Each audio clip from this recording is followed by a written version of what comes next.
Houston drafts Humble native and Atascocita High's Bryce Matthews out of Nebraska at number 28. And I thought Chandler Rome did a nice overview in his write-up on The Athletic, talking about how the Astros are light on infielders and pitchers in the farm system, and then they address both of those positions in their first and second rounds, respectively. What are your thoughts on the Astros picks? Well, look, it's the 28th pick in the draft, so it's not like if he doesn't become a star, you blew the pick. But back-to-back years now, the Astros have two guys selected at 28 that they hope become vanguard members of the next era of winning Astros baseball. All right, it said teams are built up the middle. Well, Drew Gilbert's supposed to be their center fielder of the future. Bryce Matthews, I don't know about shortstop. It is a multi-layered selection, right? Dana Brown running his first draft, spectacular track record of player development in Atlanta, but individual player and case-by-case basis. That Bryce Matthews is a shortstop. I'm going to say it very mildly puts Jeremy Pena on notice, as talked about. Pena having a very second season. He's 25 years old. Matthews is 21, right? This is an experienced college guy, not a high schooler who you're thinking is 4 or 5 years away. Bryce Matthews, if he turns out to be the truth, he's pounded on the door to get to the major leagues in 2025. Plenty of people don't think that Bryce Matthews ultimately has the goods to play a major league shortstop defensively. Well, let's see. If you're good enough to play shortstop in college, but not necessarily in the pros, alternatives can be second base, third base. Hey, which Astros are free agents after the 2024 season? 34-year-old Jose Altuve and 30-year-old, not very good right now, Alex Bregman. The center field option, if you have Drew Gilbert and Bryce Matthews, is 2/3 of an outfield. Kyle Tucker's under contract or control at least through 2025. There's that best player available. You blend athleticism and character into all that. But that Dana Brown goes with Bryce Matthews, a shortstop by trade at Nebraska, but maybe not going forward. An Astros system basically bereft of quality infield prospects. So there's your dart at the board. Yeah. My thoughts are both college guys. So in theory, maybe they get to the big leagues a little sooner than if it was a high school prospect. It was speed and power with Matthews. I think 2020 homers and steals, something he can bring to the table. So the power and speed, that's always coveted by any kind of GM, whether it's whatever sport it is. Power and speed, there's only so many of those guys on the planet, so you prioritize them.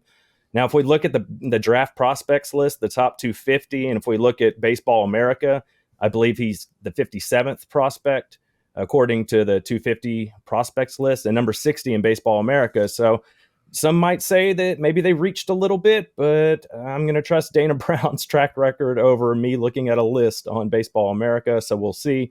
And then Alonzo Treadwell, big pitcher, 6'8", 4 pitches, a little bit of injury history. We were talking before the show, a back issue. He had Tommy John in 2020. So something to factor in there, but big kid, throws hard. I'm excited to see what he can do. Well, I mean, he got it out of the way, right? You get your TJ surgery out of your way, and you don't have to worry about that anymore, knocking on wood. I think there's something special about drafting a guy who has hometown or collegiate ties to a city, a la what we're seeing with Corey Julks or, down the street, Texans and Tank Dell. I think it's just kind of cool to have that. There's a rooting interest kind of baked in there. In Dana Brown's, his specialty, or at least his where his passion is at, is the draft by all accounts. But the Astros are expected to be buyers at the deadline. So how does Dana Brown walk this line of restocking the farm? Because we know their farm system's not rated very highly. How does he walk that line of restocking the farm while also doling out prospects to be buyers? Because you're in win now mode. The expectation is to win now. What's the price of poker going to be, right? The Rangers made the first move, adding Aroldis Chapman to their bullpen, so they get an extra month of work out of him as opposed to a guy acquired right at the deadline. The Astros, Dana Brown, faced the problem that their farm system's weak, and it's absolutely bottom 10 in Major League Baseball. So there are a bunch of teams contending with the Astros who can outbid them without doing the damage to their farm system that the Astros would be if they swallowed hard Look, Drew Gilbert's an excellent prospect. No one thinks he's Mike Trout going to happen. So I wouldn't say he's flat out untouchable, except I think he's untouchable for their organization, unless you're getting someone who's both very good and under control for multiple more years going forward. And I don't see the Astros having the goods to acquire someone like that. If the Cubs cash out and put Marcus Stroman on the market, free agent to be phenomenal addition for the Astros. Well, he'd be a phenomenal addition for a bunch of teams like the Rangers and the Dodgers and the Orioles, all of which have farm systems that just run laps around the Astros in terms of the quality that they could offer and still have more talent in their minor league system than the Astros have.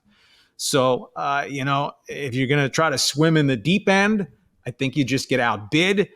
But it's not as if the Dodgers and the Orioles and the Rangers, the Guardians in that race of mediocrity in the American League Central, they have a deep farm system. So if there are B-listers, there will be guys available. But for the Astros to land the guy that you're thinking, whoa, that's Verlander-esque, forget it.